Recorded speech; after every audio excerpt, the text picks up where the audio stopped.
Why, hello, everybody, and welcome to the Truly Odd podcast, where we bring you the latest in game news and movie news. I am your host, Joe Garcia. So grab your controllers, get your popcorn, and let's go ahead and dive right on into these topics now, shall we? Starting with our first game news topic of the day, it looks like Marvel Rivals has released a bit of the roadmap for what they plan on showing us this September. We're going to go ahead and take a look. This comes from Game Rant. Now, they just recently dropped the trailer with Daredevil and their new character they're going to be releasing with Angela. We talked about that yesterday, but here we have what we have going on for the rest of September. Of course, we got September 12th. Angela's going to be released with some costumes and other cosmetics and things of that sort. We got a new event starting, and then on September 19th, we got the swimsuit editions coming out with other costumes. It looks like we're going to be getting Thing, that's Punisher. I thought that was Wolverine for a second. Thing, Punisher, Human Torch, and some other costumes for some other characters. On September 26th, we're going to be getting a new map, some new costumes for Hela, and other little cosmetic things. On October 3rd, we're going to get a new costume for Emma Frost, the Hellfire protocol. So it looks pretty interesting things we got going on. I was hoping to see a little more, but I like what we're seeing so far. And hopefully for season 4.5, we'll be getting Daredevil, or hopefully we don't have to wait till season 5. Most likely we will, but we'll have to see what happens there. Let me know what you guys think of this roadmap, and are you liking what you're seeing so far? We're hoping to see other things. Let me know what you guys think. Moving on to our next game news topic of the day, and I found this story pretty interesting. This comes from Game Rant. It's regarding Grand Theft Auto 6, but it looks like, forgive me, I'm gonna pronounce their name wrong. Nigel Lowry. Anyways, the co-founder of Devolver Digital calls Grand Theft Auto 6 a quadruple A game. Quadruple A game. It's basically he's just hyping up the game. Essentially, is what's going on here. But I did find it interesting as why he said that. He cited the unmatched scale, cultural impact, and technical ambition for the game, as well as the following: the rumored $1 billion budget and the projected $10 billion revenue for Grand Theft Auto 6. Is also a reason for it to be past what a AAA game usually is considered to be. Let's see. The studios are and other studios, of course, are steering clear of the May 2026 release window. Even Lawyer, the co-founder we just talked about himself, has been shifting around games to avoid the release of Grand Theft Auto 6. So I do find this very interesting. It seems Grand Theft Auto 6 is gonna make a really big impact in the game industry, and hopefully it brings the game industry back to a booming state. But we're gonna have to wait and see. If you want to see his exact comments, they're listed right here. So I did find it interesting, but at the end of the day, it's still a AAA game, regardless of what he says. But I do think it's really cool seeing what this game is doing in the industry, as far as other studios avoiding the game and what possibly could be coming from the game. And calling it a quadruple A game is really, oh, sorry, quintuple A game is really interesting. So let me know what you guys think. Do you think it's a quintuple A game, or do you think he's just hyping things up because of everything going on regarding the game and its release? Let me know what you guys think. Go ahead and move on to our next game news topic of the day, and we're going to chalk this up to the rumor mill. Now, it's partial rumor. The partial rumor for this is more of the name of what this is going to be, as opposed to it actually coming out, because they currently are in development of this. But anyways, uh, upcoming Steam VR headset is going to be called Steam Frame, according to what's going on here in IGM and some information that we've gotten. Valve's new VR headset, codenamed Decard, Dec Decard, Decard. Anyways, may officially be named a Steam Frame based on recent trademark filings and references in Steam VR code. If you look here in this article, someone went through the code and took a look at some of the things, calling it Frame here. Now, mind you, this might just be a coincidence, having a copyright and then seeing some of these things listed in the code, but we'll have to wait and see until the device is coming out. The device is expected to be a high-end wireless headset compatible with Steam and Steam Deck, serving as a successor for the Valve Index. Although unconfirmed, leaks suggest a November 2025 release window, with the potential price being $1,200. So if you guys are interested in a Steam VR, which I think would be pretty interesting, especially because I feel that Steam has the better VR catalog than any other VR kind of work going on. You get Boneworks and a bunch of cool games like that. So I think this is really going to be cool. As far as the name is concerned, I really don't care what it's going to be called, but I do think a Steam Frame seems like an interesting name. I don't feel like that has anything to do with VR related things, but I'm curious to think what their naming convention will end up being at the end of this. But let me know what you guys think in the comments down below. Are you excited for the Steam VR headset, and do you think it's going to be called the Steam Frame? Moving on to our next game news topic of the day. It looks like IO Interactive may be done publishing other developers' games, and this is because of this smashing failure of MindsEye. Go ahead and take a look here. If you don't know, IO Interactive originally created something called IO Partners, where they were going to be helping other developers publish their games, try to become a bit of a publisher, helping them in funding and things of that sort. But it looks like they might be stopping doing that, and this game would be the reason. So let's go ahead and take a look here. IOI Partners, which is IO Interactive Partners, but anyways, IOI Partners debuts title MindsEye, developed by Build a Rocket Boy. Jesus, that's a weird name. Anyways, let me try that again. IOI Partners debut title MindsEye, developed by Build a Rocket Boy, was criticized, panned, and for technical issues, weak storytelling, becoming one of 2025's worst reviewed games. IO Interactive CEO Hank Arbers acknowledged the failure and states that the studio will be focused on internal projects, leaving the future of IOI Partners uncertain. While not officially shut down, IOI Partners may shift towards publishing smaller indie titles to reduce financial risk and rebuild reputation. So that's how bad MindsEye did in the eyes of this, which is crazy because the last game that did this was Cyberpunk 2077, which came out and with ridiculous bugs and stuff like that, and they were able to really get updates. Now I know that the team is still working on this game and trying to get it updated and better going. I think that this game was a bit too ambitious. They probably didn't have enough QA to test this, and if they did have enough QA, then they didn't have enough time to fix all the bugs and all the issues going on. I'm very curious to what happened at the back end of this game. I really do feel like they needed some QA and some testing support with this game, even some play tests, which it doesn't seem like they very much did for this game. So I'm very curious what ended up happening. But let me know what you guys think. Do you think it's sad that IO Interactive has to kind of stop publishing other developers' games just because of one failure, or do you think they bit off more than they could chew with the start of this? I personally think they shouldn't have started with such a massive release and should have probably made sure that this game was in a finished state before they finally released it. But let me know what you guys think in the comments down below. Moving on to our last game news topic of the day. It looks like Firaxis, forgive me if I'm pronouncing this wrong. I never knew how to say this game, but Firaxis Games, known for Civilization and XCOM, has been hit with layoffs. Another studio hit with layoffs. This was the beginning of September 2025 here. Let's go ahead and take a look with these layoffs. As part of a restructuring effort to optimize, develop, and adapt collaboration and creativity, the layoffs follow similar cuts from 2K Studios, Visual Concepts, and Cloud Chamber, which we discussed last time we were talking about BioShock, reflecting the board. What was it? Jesus, I lost my place. Hold on, let me go back. Reflecting the border partner and downsizing of projects cancellation across the gaming industry. The move comes amid Civilization 7's underwhelming launch in February, with mixed reviews and lagging player engagement compared to earlier games. Ah, man, this is sad. And the reason this is so sad is, look, I was part of the layoffs for the game industry back in the New Year's. My last day at the job was basically before Christmas break. So I understand this. I haven't even been able to find work since then, and it's been a tough year. And seeing all these layoffs happen, I know Sony just had layoffs.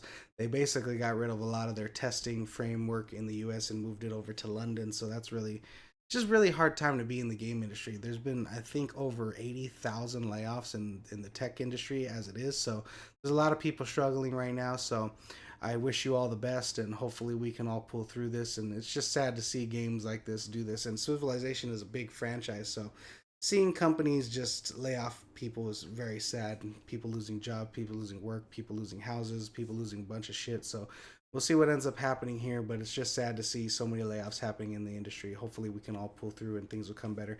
Maybe Grand Theft Auto 6's big release will be a benefit for the game industry. We'll have to wait and see. But let me know what you guys think in the comments down below. Are you sad to see this team even is hit with layoffs? Were you surprised to hear this? Let me know what you guys think. And that does it for our game news topics of the day, guys. We're going to go ahead and move on to our movie news topics. Starting with our first movie news topic is we're going to be discussing the John Candy I Like Me trailer. Now, if you don't know who John Candy is, I highly recommend you look up his filmography. I'm going to have to mute this because, YouTube's a bit of a bitch. Here he is in Spaceballs, and here he is in Home Alone, and here he is in Planes, Trains, and Automobiles. I believe that's what this movie is.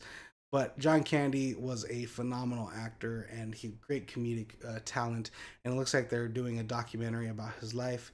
Even from just this trailer, starting off talking about how loving and comedic and outgoing he was as a person, how kind he was, and then it leads into and I've seen this as a pattern in a lot of comedians' lives where they're very outgoing, funny. People love them, people admire them, and then deep down behind closed doors, they're too hard on themselves. They feel isolated and alone, and there's a big battle going on behind what they have as a front, and him being a people pleaser is not very good ideally in the film industry because people use people and stuff like that. So I think it's a very interesting story to tell, and I think it's great to bring an modern eyes to someone like John Candy, who is a wonderful talent, and I do look forward to checking out this documentary.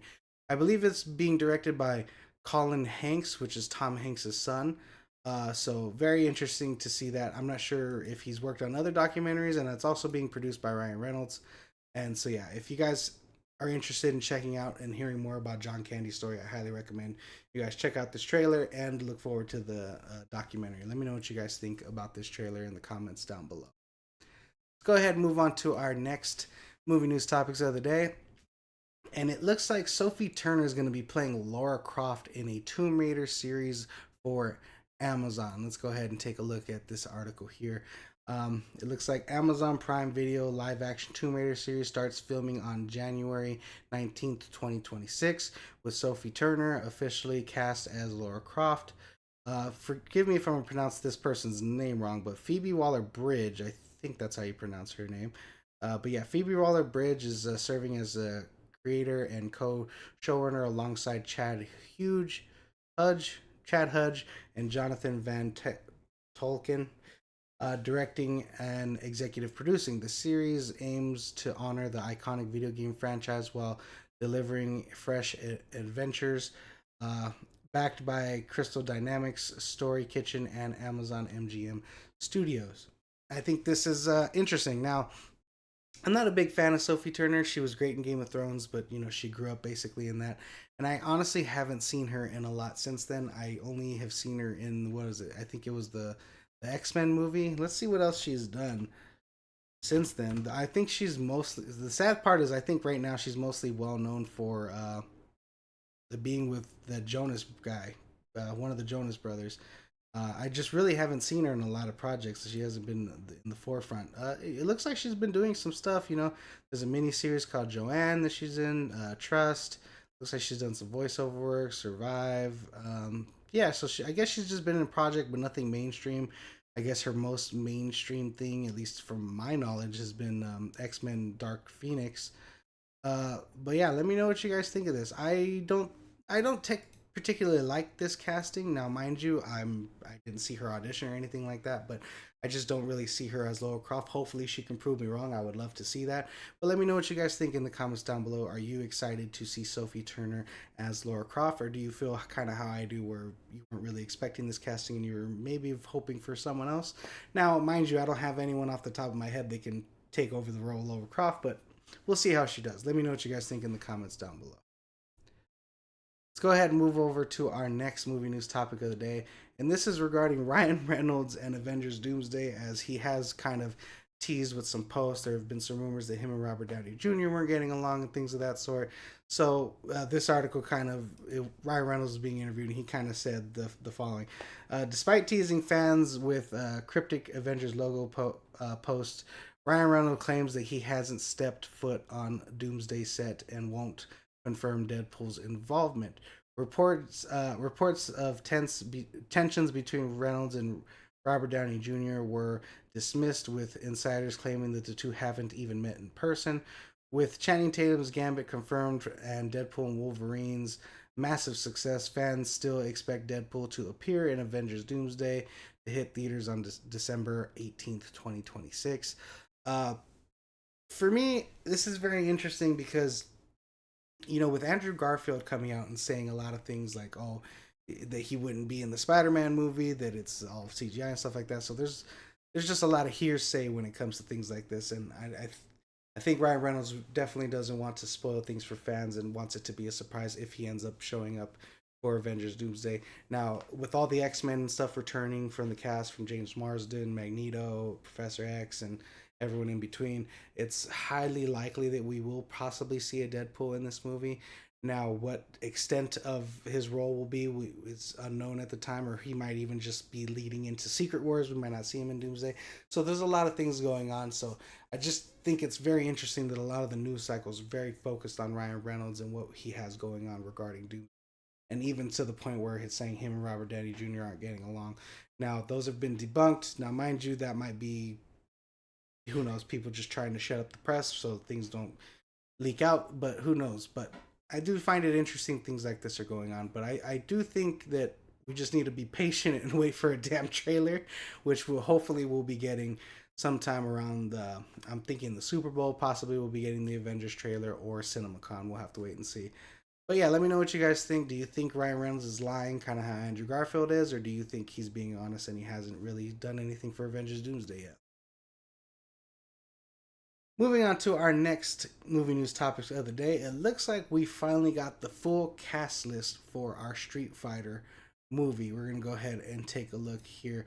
Now, before we get into actually looking at the cast, I'm going to break down a little bit. This is going to be directed by Kyoto Sakuri, who I do not know and I have not seen his filmography. Hopefully, he's a great director. It's going to be filmed in IMAX. Street Fighter will hit theaters on October 16th, 2026, as the first legendary title with new Paramount distribution deal. Paramount making big moves. I think this is an awesome move for them to make as well. It's set in 1993. The story follows Ryu and Ken returning to the World Warrior Tournament amid a deadly conspiracy. It marks their third live action adaptation of Street Fighter, amid aiming to sorry, aiming to revitalize the franchise alongside a wave of successful video game adaptations. But let's go ahead and take a look here. I love the way that they broke down this cast list. Now, I can't fucking pronounce names as it is. I can't read as it is, as you all may know by seeing me fucking struggle. But let's go ahead and take a look here. We have some of our casting. Vidiot Jamalwell. You know what? I'm just not. We're just gonna look at the fucking images. Anyways, let's go ahead and look here. We have E Hondo. I'm just gonna name the game people because I know their names for the most part. We have Zangief, which personally I think this is the best casting that I've seen so far for the movie. I love this guy Zangief. If you haven't seen him in Jack Reacher, he's huge. He dwarfs the guy from Jack Reacher. I forget the actor's name, but he dwarfs him. He's just a huge guy. He has a YouTube channel. We've seen him with the World's Strongest Man, Eddie Hall, and Thor from Game of Thrones. He's bigger than all of them. This guy's just huge. So awesome guy for this casting, in my opinion. We have Orog, played by 50 Cent. I was hoping for Mike Tyson, but it makes sense that we got 50 Cent. I think this is a cool casting, fun. We got Joe, played by Volkanovski, who's a UFC fighter. I showed this one to my brother, and he was annoyed that he didn't have hair. So, I mean, maybe we'll put a wig on him, but we'll see. I think this is cool. And see, we got Akuma, played by Roman Reigns. We got Don Habiki played by Andrew Schultz, which is I think an interesting casting. I've only seen his stand up, so I'm very curious how he would do in a movie. We got Ryu played by Andrew Koji, who I think is underrated and he does phenomenal action movies. So hopefully he can really stand out in this role and bring his career forward. Sadly, with what was it, the Snake Eyes movie that failed, I think he could have been utilized a lot better in this industry. We have Chun-Li. I don't know who this girl is. She's very beautiful, but I haven't seen her anything. I think she's more of a model, so I'd be very interested in seeing how she does in this film. I believe this one's a wrestler, Cody Rohodes. Jesus, man, I really gotta learn how to pronounce fucking names. Anyways, we're moving on. David Desmolchin is M. Bison, which I think is a weird casting personally. I was more hoping for someone bigger in the role, but I think he's a good actor, so I think he'll pull off the role pretty well. He's no Raul Julia. If you don't know who Raul Julia, shame on you. But if you don't know who it is, it's Gomez from the Addams Family. Yeah, whoever this guy is. Moving on. Blanca's going to be played by Jason Momoa. Cammy's going to be played by Mel Jarnson. I don't know who that is. Ken, of course, is going to be played by our new Rambo, Noah the Centinelio. I probably pronounced his name wrong too. Vega, Julie, and that is our Street Fighter cast. Again, my apologies for butchering all those names because goddamn, everyone knows I'm retarded, but you guys are learning that as we move along. But yeah, that is our full cast for the Street Fighter movie. I do love this image here, showing where the characters that you're gonna selecting, and then showing the actors in place of those. So this is gonna be very, very cool. I think this is a great opportunity for a movie like this to be coming out. And now that we had Mortal Kombat delayed till 2026, it looks like we're gonna be getting a Street Fighter and a Mortal Kombat movie within the same year, which is pretty awesome in my opinion. But let me know what you guys think in the comments down below. Who are you most excited for playing their part? Me personally, again, I think it's Zangief. I think that casting is phenomenal. But let me know what you guys think in the comments down below. Go ahead and move on to our last movie news topic of the day. And this is regarding Mark Ruffalo's talking about returning as the Hulk in Spider-Man. Now, mind you, there's a lot going on regarding the film, regarding how filming is done, but this one I think was pretty interesting. While teasing fans with cryptic comments, excuse me. While teasing fans with cryptic comments, Ruffalo says he hasn't read the script and is still waiting to hear about reprising his role as the Hulk. Reports suggest Ruffalo may join the cast alongside John Bernthal's Punisher, with Ruffalo expected to with Ruffalo's experience, enthusiasm about working with him is confirmed if confirmed. Excuse me, forgive me, guys. Directed by Dustin Daniel Cretton, the fourth Tom Holland led Spider-Man film features returning stars Zendaya, Jacob Batalon, and premieres on July 31st, 2026. I do find it interesting that Mark Ruffalo has not read the script, especially because so many outlets have confirmed, quote unquote, confirmed that Mark Ruffalo will be in the film as the Hulk. Now, I'm not sure if Marvel themselves have come out and said that he's going to be the Hulk. I hope they have, but I do think it's interesting that they're this far along in the filming process and he hasn't been involved. They could have, mind you, it is a motion capture character, so they could have him being motion captured by a stuntman on set for the action scenes, and then have Mark Ruffalo do some of the motion capture later on backstage or do his own thing. So very curious what they got going on there with Mark Ruffalo not reading the script as of yet. So very interesting stuff going on for that.